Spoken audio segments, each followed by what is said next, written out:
Selamat siang, kelas A dan C, farmakoterapi 2. Ya, hari ini kita bertemu untuk pertemuan yang pertama ya. Ya, pertemuan pertama ini saya akan mengampu mengenai sindrom nefrotik. Sindrom nefrotik nanti terbagi dalam 2 pertemuan, hari ini dan minggu depan. Ya. Langsung saja. Hari ini kemampuan akhir yang diharapkan Anda capai adalah Anda menguasai mengenai terapi pada sindrom nefrotik. Nah, ada 2 macam yang kita belajar hari ini. Terapi inisialnya, terapi inisial itu di awal ya, yang memulai.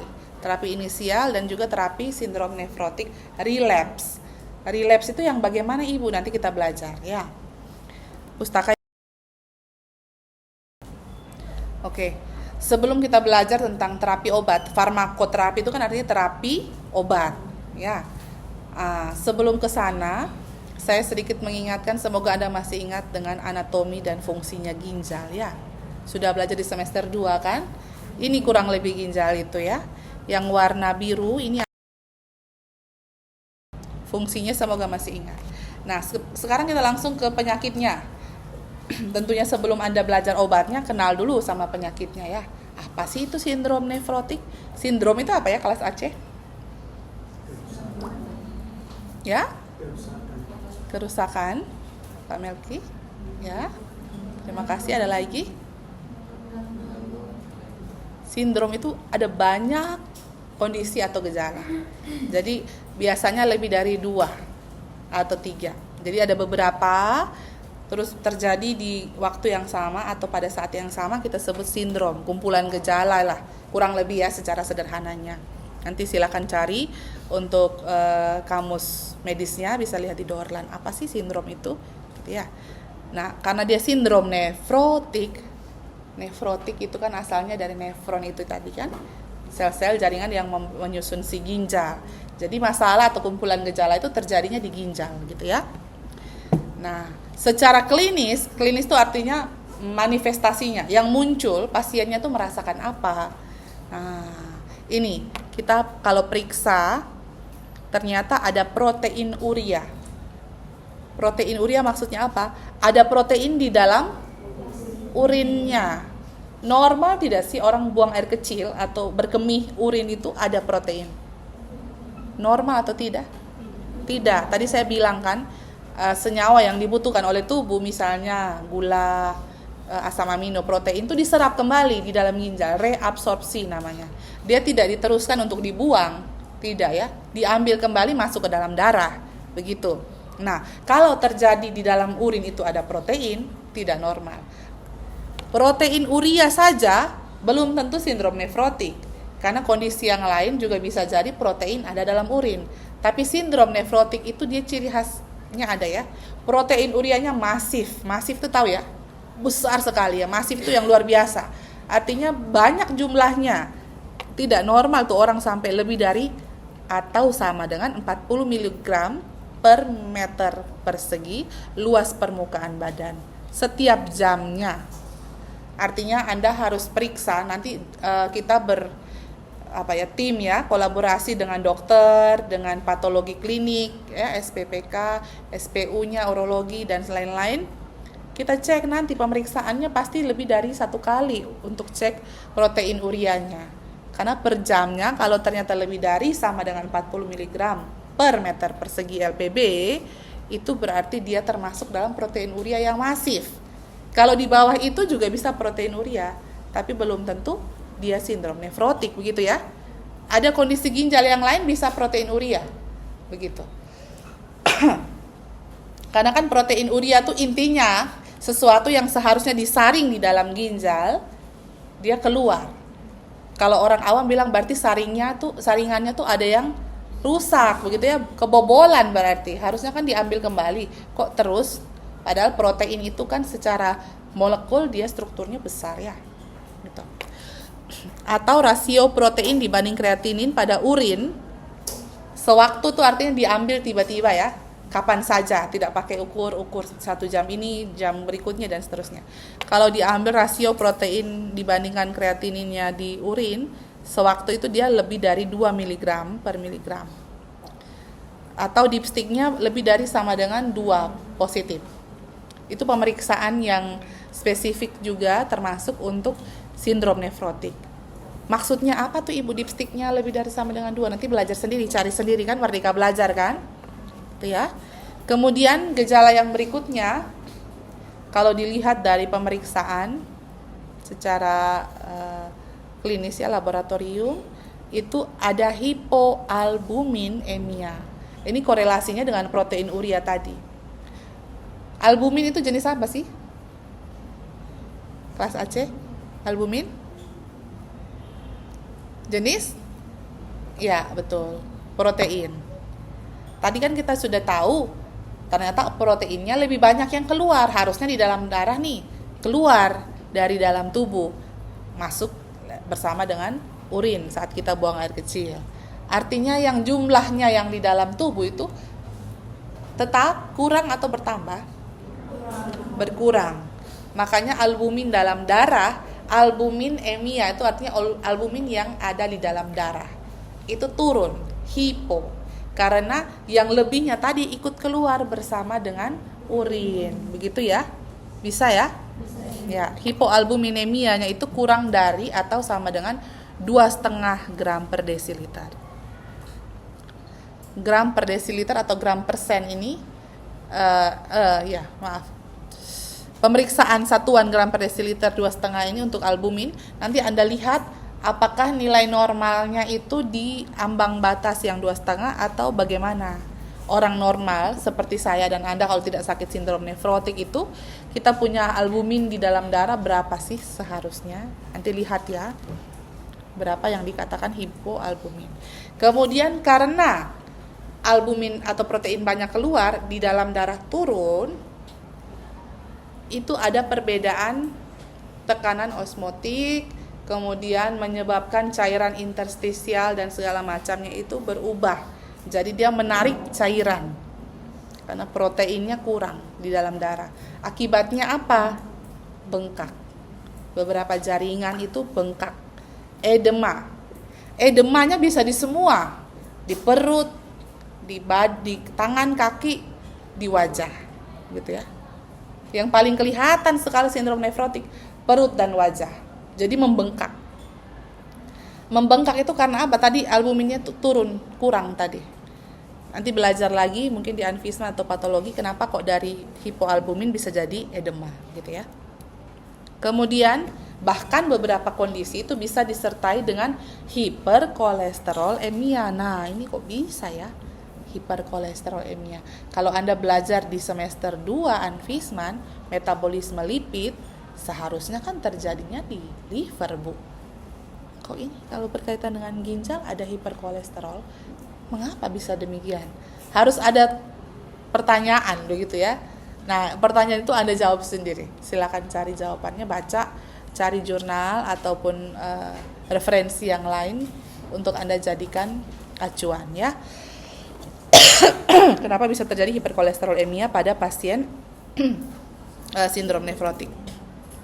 Itu tadi berdasarkan lab klinis, gejala klinis tapi dilihat dari pemeriksaan. Kalau manifestasinya pada pasien kondisinya bagaimana? Saking edemanya membengkakan ya, jaringannya membengkak. Cairan di luar sel jaringan tertentu tuh membesar, banyak begitu ya, karena tidak ada yang menyerapnya. Jadi dia retensi cairan. Nah, karena retensi cairan dan edema itu cenderung menyebabkan sesak. Sehingga meskipun tidak ada kaitan dengan pernapasan, kalau ibu kan itu bukan sakit pernapasan, bukan asma ini, bukan PPOK juga, bukan juga bronkitis, kok orangnya sesak napas karena edema. Jadi paru-parunya ikut mengalami penekanan begitu ya kurang lebihnya. Shortness of breath itu napasnya pendek-pendek, kayak orang terengah-engah gitu ya. Nah, jadi agak sulit napasnya. Kemudian yang kedua, tadi saya sudah bilang edema itu kan membengkak. Bisa semua anggota tubuh ini membengkak. Tetapi yang paling jadi ciri khas perut dan wajah. Kalau perut kan kalau orang yang kita jarang ketemu mana tahu kita kalau perutnya memang sudah besar ya. Kalau orang dewasa apalagi. Kebanyakan bapak-bapak perutnya besar. Ini tahu dari mana? Sindrom nefrotik atau memang bapaknya obes atau overweight misalnya ya. Tapi kalau wajah Kan kelihatan ya, mudah terdeteksi. Jadi wajahnya membengkak. Membengkak wajah kan Anda tahu ya. Kalau orang yang karena berat badannya naik, misalnya saya dulu kan lebih tirus, sekarang itu beda dengan edema ini nanti ya. Edema itu lebih ke bulat gitu ya, bulat seperti ya hampir sama seperti moon face pada kortikosteroid, tetapi agak sedikit beda. Kemudian dia fatigue, lemas ya orangnya, tidak semangat, loyo begitu ya. Kemudian ini nyeri pinggang atau nyeri punggung. Tertutup videonya, nanti saya ubah posisi videonya.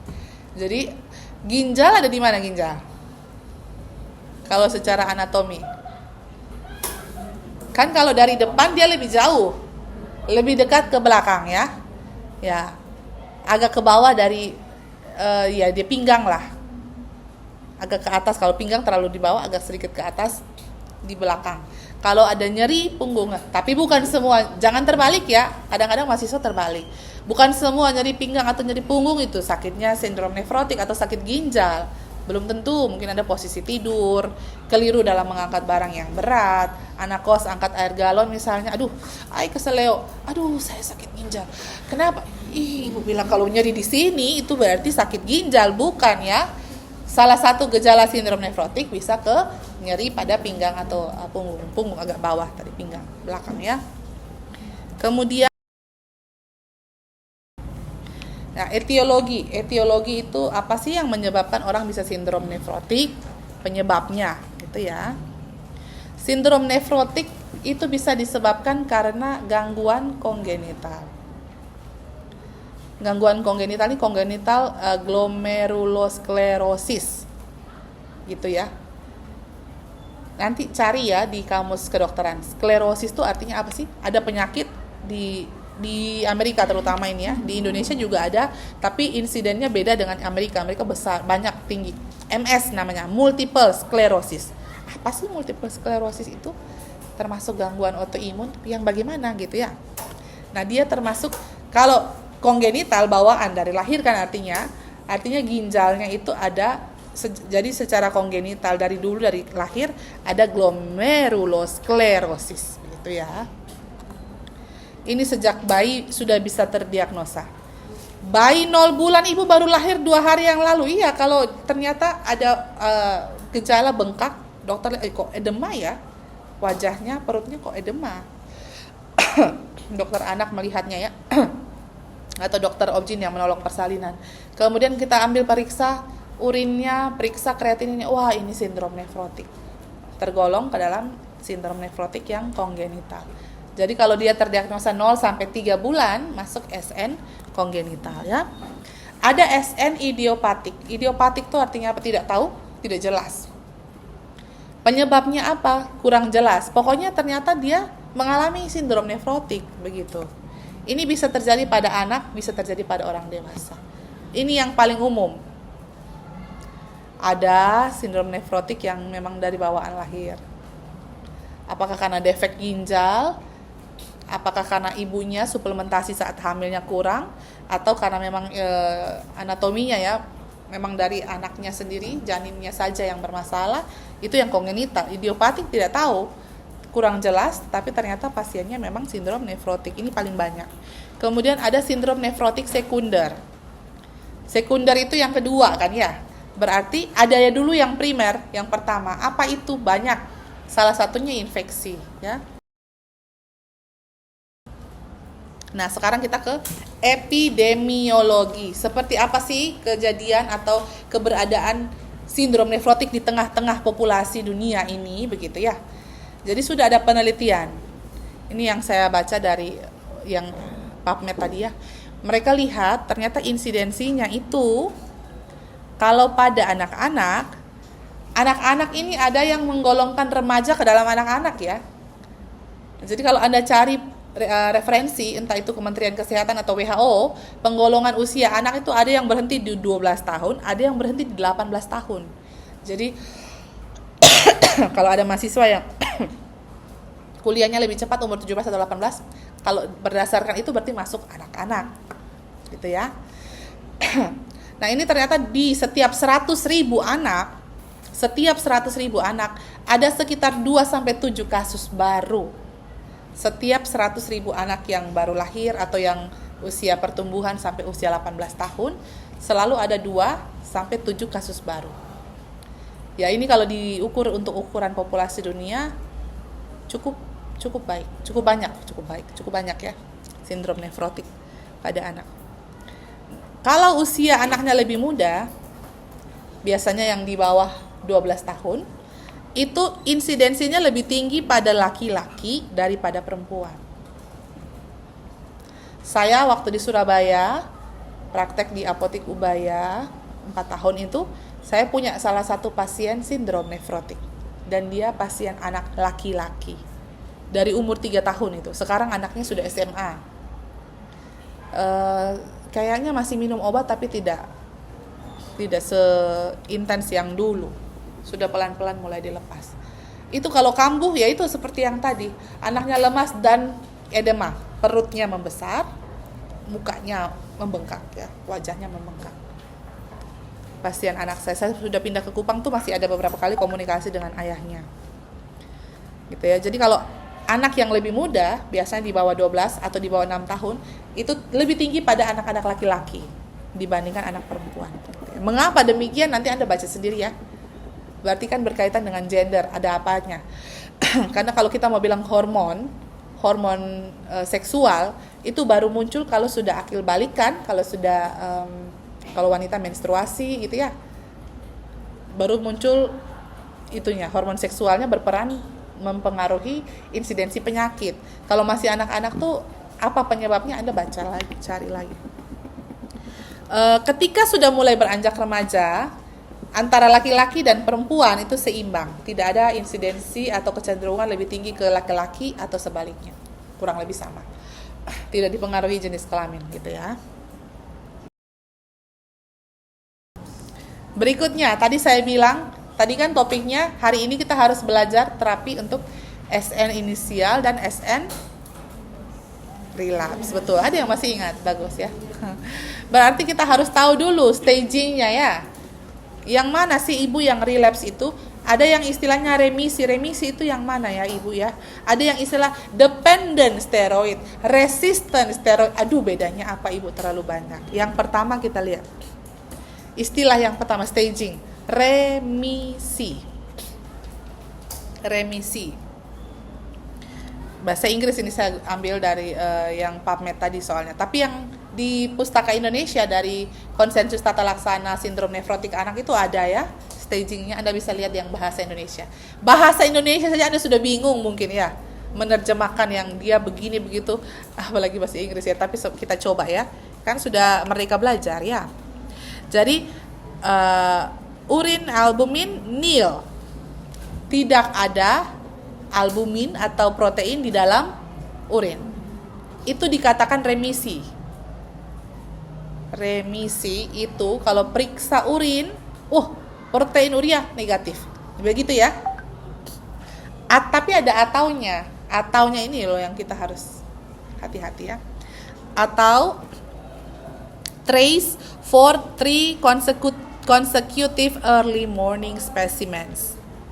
Atau trace ini ada istilahnya lagi ya, maksudnya apa trace itu? Untuk 3 pemeriksaan spesimen urin setiap pagi secara berturut-turut. Jadi kalau periksa protein urea langsung negatif, tidak ada sama sekali. Atau dalam 3 pemeriksaan berturut-turut urin pada pagi hari, spesimen pagi urinnya gitu ya, itu trace terbacanya. Trace ini apa ya Ibu? Nanti kita lihat ya. Relapse itu kalau pemeriksaan albuminuria atau protein urianya hasilnya positif 3 atau positif 4. Wah, ini berarti relapse. Albumin urea positif 3 atau positif 4. Kalau periksa protein urea berarti lebih dari 40 mg per meter persegi LPB per jam. Berarti kembali ke definisi yang tadi ya, masih ingat ya? Kan tadi definisi sindrom nefrotik atau kondisi sindrom nefrotik itu kalau lebih dari sama dengan 40 mg per meter persegi LPB, luas permukaan badan, per jam. Kalau dia sudah turun nih atau dia sudah 0, tapi kan obatnya bisa tergantung, dokternya lepas atau diturunkan, disesuaikan dosisnya untuk sekian waktu. Ternyata periksa lagi yang berikut, kok 45, relapse proteinurianya, begitu ya, bisa ya. Atau kok 60, relapse berarti. Periksa lagi, kok 25, bukan masuk dalam kategori relapse. Masuk yang mana nanti kita lihat ya. Setelah selesai semua baru Anda bisa cek. Ini kalau periksa selama 3 pagi berturut-turut spesimen urinnya, hasilnya demikian, itu baru masuk relapse. Kalau satu saja, masuk yang mana Ibu? Ya, nanti kalau sudah selesai semua baru kita bisa lihat ya.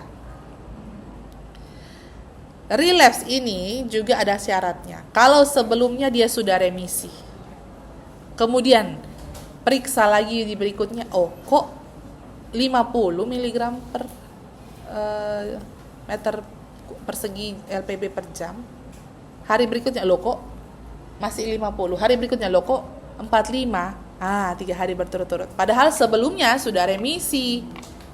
Itu berarti kondisinya sekarang relapse. Gitu ya. Bisa diikuti? Ini sebenarnya dokter nanti yang menentukan kan? Anda tidak usah bingung sih, aduh ini masuk yang mana ya? Bukan Anda yang menentukan diagnosis, jadi seharusnya kita tidak bingung lagi sama yang ini. Tetapi dalam menganalisa atau assessment terapinya, Anda harus paham dulu.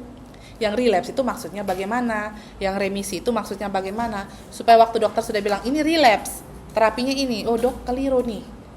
Kalau ternyata keliru, Anda bisa tahu begitu ya. Jadi kita nih nanti bergeraknya di terapi obatnya, tetapi kita harus tahu juga kondisi ini supaya nanti menentukan atau melakukan analisis ke terapi obatnya bisa gitu ya. Tetapi yang nanti tentukan adalah dokter, masing-masing dengan bidangnya bagiannya. Nah, tadi relapse, ada yang RS, bukan rumah sakit, tetapi relapse sering. Bahasa Inggrisnya FR, frequent relapse. Nah, ada relapse saja, ada relapse sering. Relapse sering itu yang bagaimana? Dalam 6 bulan pertama terapi, itu dia 2 kali relapse. Itu relapse sering. 2 kali saja itu sudah termasuk RS ya, relapse sering. Apalagi lebih dari 2, begitu ya? Bisa? Ya, relapse tadi sudah tahu ya, 3 pagi berturut-turut, 3 consecutive morning specimen, itu lebih dari 40 mg per meter persegi LPB per jam, atau kalau periksa albumin, positif 3 atau positif 4, itu ya, 3 kali berturut-turut. Kalau 2 kali dia kejadian gitu, misalnya relapse-nya sekarang, bulan Maret ya, anaknya baru terapi bulan apa? Bulan Januari akhir. Berarti ini masih dalam rentang 2 bulan. Relapse yang pertama. Minum obat lagi di tata laksana, mendingan. Ternyata bulan Mei dia relapse lagi. Belum 6 bulan sudah 2 kali. Masuk RS. Relapse sering. Karena nanti tata laksananya agak beda. Karena dia masuk yang ada tambah kata sering, itu berarti tata laksana obatnya beda ya. Bisa ya. Atau dalam 1 tahun itu 4 kali relapse. Dalam 6 bulan 2 kali saja itu sudah masuk relapse sering. Lebih dari 2 kali, misalnya dalam 6 bulan dia 4 kali, wah itu sudah relapse sering. Itu masuk 1 tahun juga sudah relapse sering. Hanya 6 bulan juga dia sudah masuk relapse sering. Tapi kalau dalam 6 bulan dia hanya 1 kali relapse, itu bukan relapse sering ya, masuk yang relapse. Tapi lewat dari 6 bulan lebih sering relapse-nya, 4 kali. Jadi dalam 6 bulan hanya 1 kali. Tapi dalam 12 bulan terakhir 4 kali. Yang sudah keempat itu relapse sering. Terapinya harus sesuaikan dengan tata laksana relapse sering. Bisa? Ya. Berikutnya, tadi saya bilang ada yang dependent steroid, ada yang resistant steroid. Yang ini yang pertama dulu DS, dependent steroid atau steroid dependence. Steroid dependence. 2 consecutive relapses when on alternate day steroids or within 14 days of its discontinuation. Nah, berarti 2 secara berturut-turut ya. Relapse 2 kali berturut-turut ketika dalam dosis alternate. Dosis alternate itu yang bagaimana, Ibu? Minum, tidak minum. Minum, tidak minum, kayak gitu. Obatnya minum, tidak minum obat. Minum obat, tidak minum obat, kayak gitu. Nanti kita lihat di bawah ya. Ada kelompok yang alternate dose. Nah, kalau di dalam tengah-tengah dia sedang terapi steroid yang minumnya alternate tadi, diselang-seling, ternyata dia mengalami relapse 2 kali berturut-turut, masuk ke dalam dependent steroid. Gitu. Bisa? Dependent steroid. Kenapa dependent steroid? Karena sekarang yang dia sedang minum obatnya adalah steroid, begitu ya. Kalau sudah minum steroid pun masih relapse berturut-turut lagi, berarti dia tergantung sama steroid. Begitu dilepas atau diganti jadwalnya, ada yang minum, ada yang tidak, kambuh atau relapse gitu ya. Atau setelah 14 hari berhenti minum steroidnya, dia relapse gitu. Jadi dia berhenti minum obat steroid, hari ke-8 sudah relapse. Artinya dalam 14 hari kan, itu masuk yang dependent steroid. Bergantung sama steroidnya. Kalau lewat dari 14 hari, Ibu, beda lagi. Nanti kita lihat ya. Sampai di sini bisa? Ya. Berikutnya, resistant steroid. Jadi SNRS itu ada 2, sindrom nefrotik relapsing dan sindrom nefrotik resistant steroid. Agak bingung ya kalau disingkat ya, mending jangan disingkat, nanti bingung. SN relapsing, SN resistant steroid. Sekarang yang resistant steroid. Berarti ini absence of remission despite therapy with daily prednisolone at a dose of 2 mg per kilogram per day for 4 weeks. Berarti tidak adanya remisi. Tidak adanya remisi. Berarti ada remisi atau tidak? Tidak ya. Remisi tadi yang mana, Ibu? Yang albuminnya 0, nihil tadi. Atau 3 pagi berturut-turut pemeriksaannya trace. Trace itu apa? Nanti ada di dalam tata laksana yang terapi anak punyanya Indonesia itu ada. Nanti baca di situ ya. Jadi tidak ada remisi, padahal orangnya sedang diterapi dengan prednisolone yang daily. Kalau alternate tadi diselang-seling. Kalau daily setiap hari dia minum prednisolone, begitu ya. Bisa ya membedakan antara dependent dan relapsing. Dependent tadi orangnya tengah terapi alternate dose. Minum steroid, tidak minum. Minum lagi, tidak minum lagi. Selang-seling. Kalau yang resistant steroid, orangnya tengah terapi daily dose. Hari ini minum, besok minum, minum lagi, minum terus setiap hari. Begitu. Bisa ya, resistant steroid. Pada saat dosis steroidnya di 2 mg per kilogram berat badan per hari. Terapi daily itu minumnya 4 minggu, 4 weeks. Jadi kalau anak beratnya 20 kilo, berarti 2 mg per kilogram kan? 2 kali 20, 40 mg per hari. Prednisolonnya. 1 tablet prednisolon 5 mg, minum 8 tablet. Begitu ya.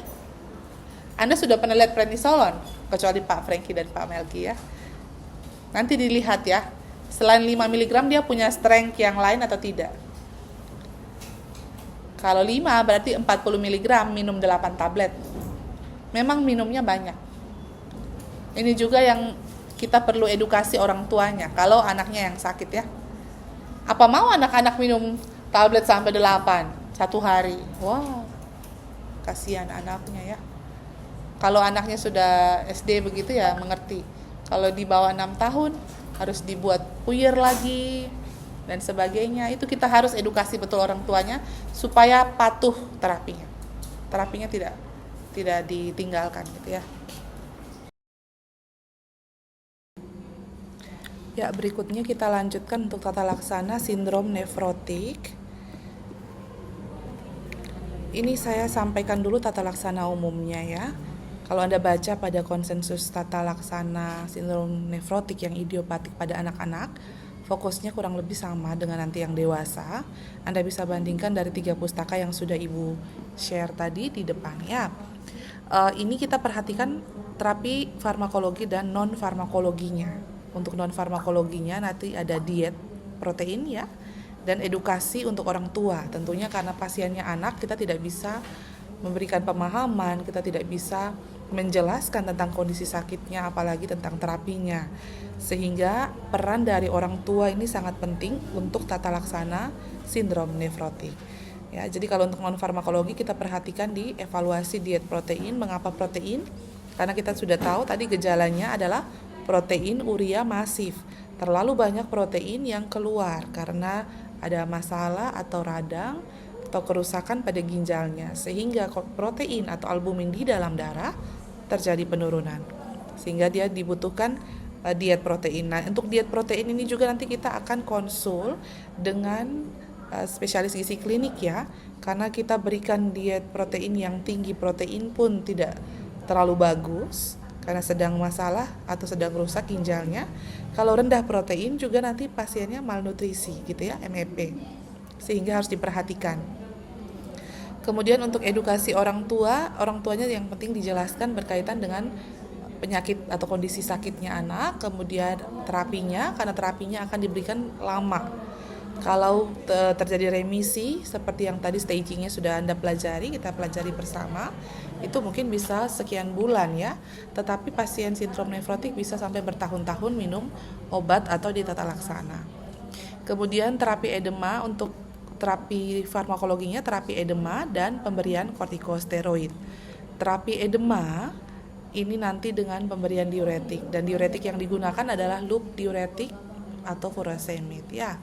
Kemudian untuk pemberian kortikosteroid itu adalah terapi utama pada kondisi sindrom nefrotik, semua sindrom nefrotik. Untuk pemberian kortikosteroid, hal-hal yang harus diperhatikan terlebih dahulu juga wajib kita waspadai ya. Yang pertama kita ukur dulu, nanti dokter yang melakukan pemilihan terapi dan dosisnya akan mengukur tinggi badan dan berat badan anak tersebut ya. Ini berkaitan dengan dosis nanti yang akan diberikan. Kemudian diukur tekanan darah, ini juga berkaitan dengan pemilihan terapi obatnya. Nanti kan pasien kalau untuk edema diberikan loop diuretik furosemid, kalau belum ada terjadi perbaikan atau tidak ada respon yang positif yang baik, nanti bisa ditambahkan dikombinasi begitu ya, ada spironolakton atau HCT juga bisa.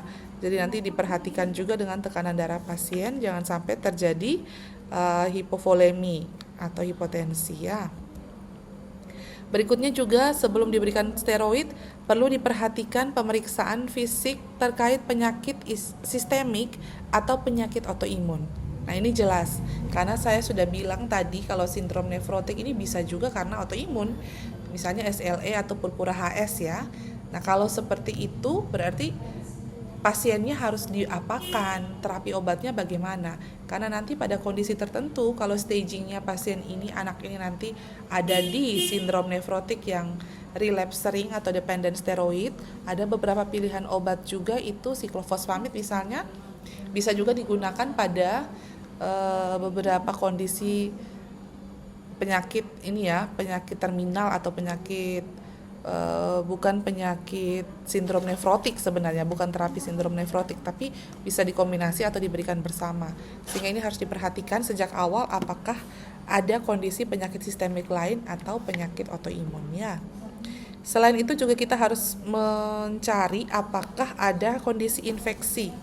Jadi anak-anak biasanya infeksi gigi geligi, kemudian telinga dan kecacingan, itu harus diperhatikan. Kesehatan gigi dan mulutnya bagaimana, kemudian telinga, karena kadang-kadang anak-anak ini tidak bisa menyampaikan kalau ada kondisi yang mengganggu atau infeksi, ya, tidak tahu kalau itu infeksi. Nah, kalau kecacingan ini berkaitan juga biasanya ada gejala perut yang membengkak atau membesar. Nah, gejala sindrom nefrotik tadi yang edema biasanya kan di perut dan wajah. Jadi perhatikan dulu semua, kita identifikasi sejak awal sebelum kita pilihkan kortikosteroid. Karena kalau pasiennya, si anak ini sedang infeksi, lalu kita berikan lagi kortikosteroid jangka panjang, ini bisa memperparah kondisi infeksinya. Jadi semua kondisi infeksi harus dieradikasi sebelum pemilihan atau pemberian kortikosteroid, gitu ya. Ya, kalau sudah diketahui tata laksana umumnya, terapi inisial sindrom nefrotik ini diberikan untuk terapi obatnya, ya. Tadi ada 2, selain diuretik ada kortikosteroid. Nah, kortikosteroid yang diberikan adalah prednison atau prednisolon, hanya prednison atau prednisolon. Jika ada kontraindikasi dengan penggunaan steroid, maka nanti akan diberikan imunosupresan yang lain, gitu ya. Karena kalau pasien SN ini kebanyakannya pada anak-anak karena autoimun, sehingga obat yang diberikan adalah yang menekan imun sehingga tidak memperburuk ginjal pada kondisi sindrom nefrotik.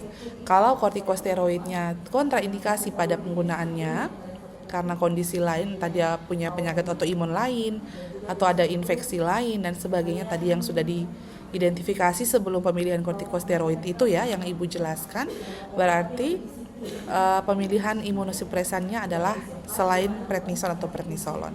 Untuk dosisnya, prednison kalau pada full dose atau FD yang Ibu tulis ini maksudnya diberikan intensif, artinya setiap hari diberikan. Full dose biasanya diberikan 4 minggu pertama, gitu ya, rutin intensif 4 minggu pertama. Dosisnya adalah 60 mg setiap meter persegi luas permukaan badan per hari. Kalau menghitung luas permukaan badannya sulit atau bingung, bisa juga menggunakan data berat badan, jadi 2 mg untuk setiap kilogram berat badan per hari. Jadi misalnya kalau ada pasien anak berat badannya 30 kg, 25 tapi karena edema dan lain-lain 30 misalnya, ya, atau di usia-usia remaja dengan berat badan 30 kg, maka dosis yang diberikan nanti jadinya 60 mg. Gitu. Ternyata kalau berat badannya lebih dari 30, misalnya 45, kalau dikalikan 2 mg jadi 90 mg.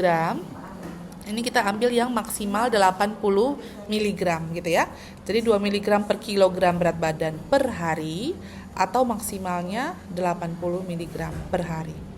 Setelah pemberian dosis full dose untuk 4 minggu pertama setiap hari intensif, pasien nanti si anak ini akan diperiksa juga apakah terjadi remisi atau tidak. Ingat ya, remisi tadi kan protein urianya nil, ya, berarti tidak ada protein dalam urin atau tidak ada albumin di dalam urinnya. Kalau terjadi remisi, bisa dilanjutkan dengan dosis alternating atau alternate dose, dosis selang. Artinya hari ini diberikan, besok tidak diberikan, besoknya lagi diberikan, dan seterusnya. Kalau dosis alternate, nanti dia menggunakan 2/3 dari dosis full dose. Jadi kalau dosis full dose-nya 60 mg setiap meter persegi luas permukaan badannya, berarti kalau untuk dosis alternate dose-nya 2/3 kali 60, ya, 40 mg per meter persegi luas permukaan badan per hari. Kalau dihitung hanya dari berat badannya saja, nanti bisa 2/3 dari 2, berarti 1,5 mg per kilogram per hari. Kalau yang tadi full dose maksimalnya 80, nanti di alternate dose masih sama, maksimalnya 80 mg. Selanjutnya terapi SN relapse. Ingat kembali tadi kuliahnya mengenai staging. Relapse itu apa sih? Relapse itu kan tadi protein urinya lebih dari sama dengan positif 2, gitu ya. Kalau dihitung dalam bentuk dalam satuan miligram per meter persegi LPB, berarti lebih dari 40 mg per meter persegi LPB per jam selama 3 hari berturut-turut pemeriksaan dalam 1 minggu, gitu ya. Kalau trace kurang dari 4 mg per meter persegi luas permukaan badan per jam 3 hari berturut-turut, ya, 3 hari berturut-turut. Kalau relapse berarti lebih dari 40 mg per meter persegi LPB 3 hari berturut-turut dalam 1 minggu gitu. Jadi kalau setelah dia diberikan entah di dosis full dose beralih ke alternate dose, pada saat alternate dose terjadi relapse 3 hari pemeriksaan urin paginya, spesimen urin paginya ternyata lebih dari 40 nih. Oh, berarti pasiennya relapse. Kalau ya, itu saja kuliah kita untuk yang SN relapse dan inisial. Nanti selanjutnya minggu depan Ibu akan lanjutkan dengan terapi sindrom nefrotik relapse sering, kemudian dipadu steroid dan resisten steroid. Jadi perhatikan, Anda harus baca kembali pustaka-pustaka yang sudah Ibu berikan supaya nanti